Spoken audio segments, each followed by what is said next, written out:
Hello everybody, Ian, Starship Adventures, and today I want to tell you a little bit about a conversation that I had with a YouTube subscriber to my channel, and it got a little heated. As a matter of fact, it went on for 18 back and forths, and so I just want to take a few minutes and make a video to explain what was discussed, because I think it's an important topic. I have very strong feelings on it, but also the other side has strong feelings as well. And so I think it's important to discuss things like this. Remember, I've always said the biggest problem with ham radio is the fact that we don't discuss what's wrong. And so we're going to do a little bit of that today. Hello, everybody. I'm Ian. This is Starship Adventures, and I'm recording this in Starship Studios, and we just got back from vacation. I just got everything turned back on in here, and I just had to write this. This blog went back and forth while I was on vacation, and I was very detailed, and he was very direct, and so was I. And it was, I don't want to say it was a good conversation. It was a little bit adversarial, but the good thing about it was, is I do believe that I got my points across, and I believe he got his points across too. And we have very different opinions on the FCC Part 97 and the enforcement that's gone on in the past, and whether there's going to be continued enforcement in the future. And so anyway, the whole thing starts out with a video about contesting, where I explain the reason people don't contest is because it's a complicated mess. It's because it's too much BS, too much figuring out the log, figuring out the rules, following the rules, dealing with the bullcrap, getting the exchange, following the exchange, finding people that are doing your contest. There's so many things wrong with contesting, and yet I love it. And I think that it can be improved on with standardization. And that's what my video was all about. But this person, their comment basically referred to all contesters as locusts, ruining the bands. And he calls them Part 97 rule-breaking locusts, to be exact. And he says that they get on and they occupy frequencies, and they don't give their call sign, which I think is kind of strange, because the exchange is your call sign. Everybody's given their call sign. As a matter of fact, if you listen to contesting, I've never heard so many call signs in my life. You know, and I told him I love POTA. I love contesting. I love operating events.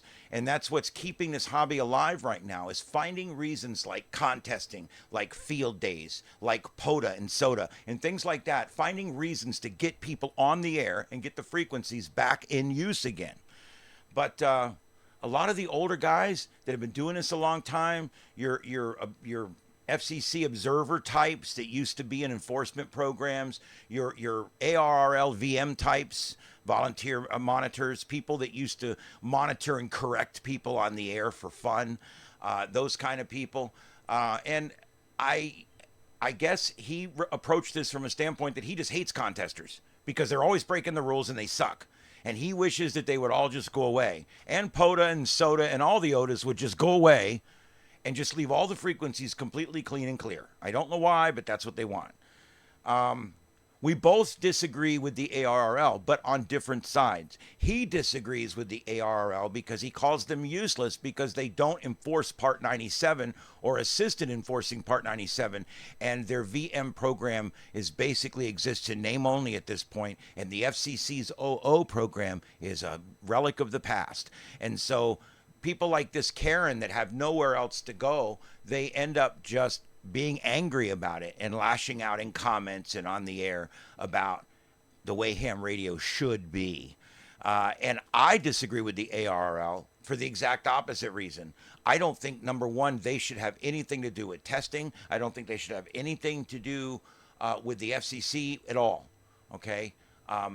They are a complete disaster, all right?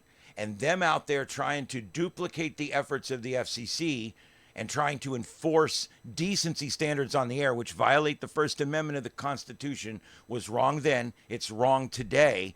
And so that's why I disagree. But either way, we both dislike the ARRL.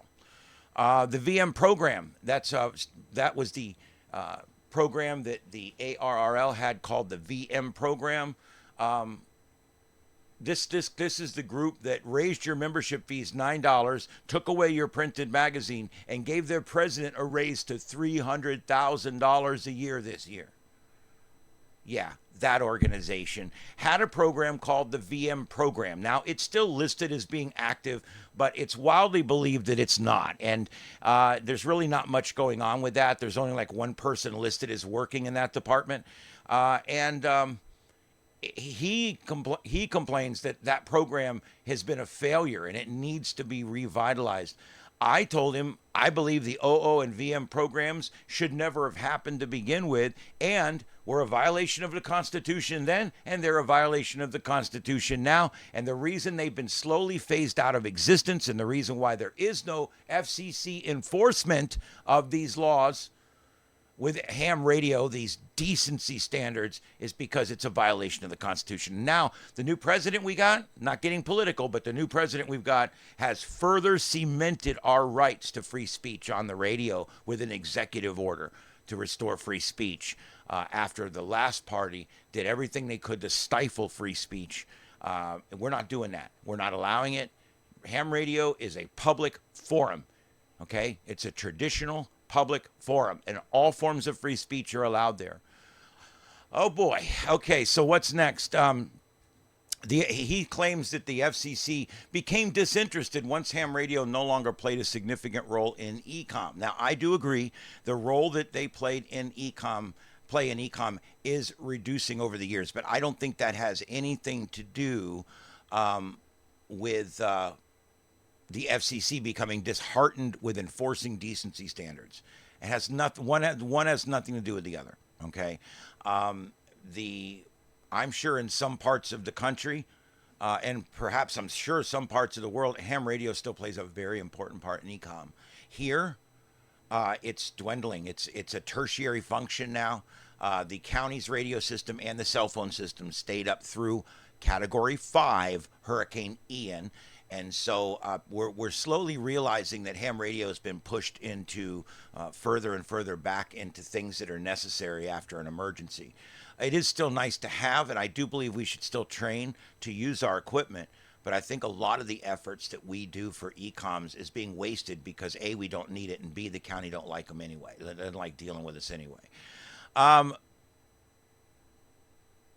He talks about... He likes to call names. He kept telling me, I live in my mommy's basement. I got blue hair and I'm 20 years old. That's what he kept telling me. And there was no need for any of that. As you can plainly see, I'm in my mid-50s. This is not my mother's basement.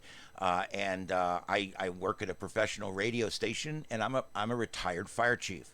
So it really bothers me when people come back and immediately assume that I'm some child in there, that it's some petulant 18-year-old that doesn't like what some old man's saying.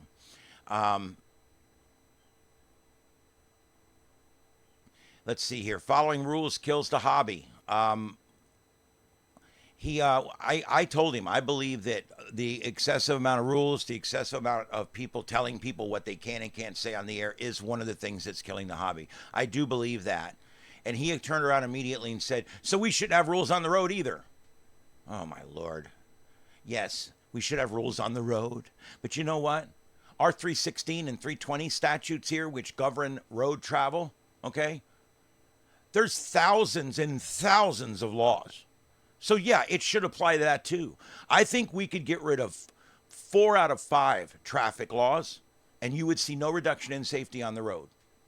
I actually don't even believe that law enforcement presence or law enforcement activity actually decreases fatalities. Funny story here, years ago, we had a law and order sheriff that was coming to town, and he used to run the traffic department, and he finally got his job as sheriff. He got elected in. He's the sheriff now. We only get a new sheriff here when the old one either dies or gets caught in a scandal. We finally get a new sheriff, and what does this sheriff do? He immediately comes out and starts to become a tyrant. And this sheriff vowed that he was going to stop the fatalities on the road. He was going to end people dying on the road because he was going to send out twice as many traffic officers. They were going to write twice as many tickets, and he was going to fix the problem once and for all in this county. We had 107 deaths, I think, that year. And would you believe the following year, after all that money, after millions of dollars was spent on a bigger traffic division, writing more tickets, more cars, more deputies, more everything, we went up 7 or 8 fatalities. It did not change the curve at all. Okay? People drive like they're going to drive. And I really don't believe people drive around thinking, oh my God, I'm going to get a ticket if I drive too fast. And I also believe that our laws are ignorant, a lot of them, and they need to be taken down. And just the laws that are important need to remain. If something doesn't infringe on someone else, then it shouldn't be a law. Laws should only include things that infringe on other people. And I think that's what this guy doesn't understand with Part 97, is that rules should apply to everybody equally, but only rules that are absolutely necessary to remain, to keep the peace in the public and to keep some order of fairness in the public. And I don't think that we're seeing that. I think they just, every year they write a new law. They're writing a law right here in Florida that they're going to charge you $1,000 now if you get caught speeding 50 miles over the posted speed limit. I was a cop for years, and I don't think I ever clocked somebody doing 50 over the posted speed limit. It's not that this law was needed, and it's not that this law is going to change anything. It's just lawmakers feel good because we call them lawmakers, and they're up there making laws, okay? So, again, we get back to this Part 97 thing where there was major enforcement of this 40 years ago. There was some enforcement 20 years ago. There's no enforcement today, and yet everybody can still get on the radio. Everybody can still talk to somebody. It's not crazy train out there every day. The 7-2 stays mostly on the 7-2, okay? So what we see is complete decline in enforcement. They no longer do any enforcement on it, and nothing's really changed. It's still ham radio. It's still great. We still get on. We still talk. There's still jerks on there. Whatever. Nothing's changed. All of it was not necessary, and it was a violation of the Constitution. So rules are killing the hobby, you know?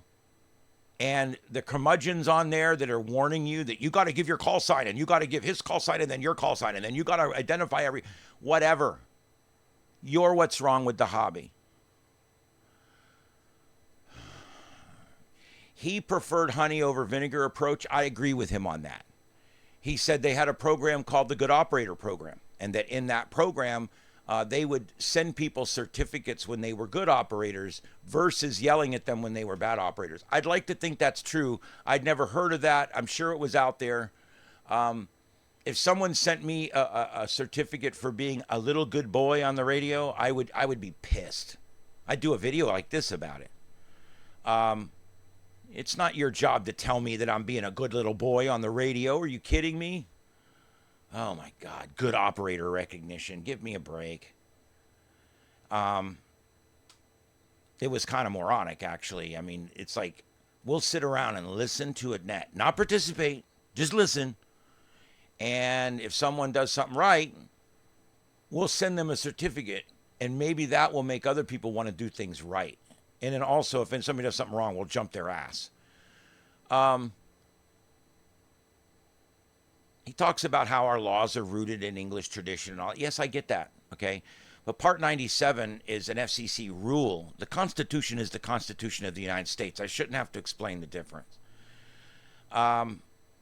He gets into politics, and I really don't want to discuss too much of that part of it, but he kept calling me a lefty, a Democrat, and all that. I'm like, he obviously has his parties mixed up or something, or he's colorblind as to red and blue. I don't know.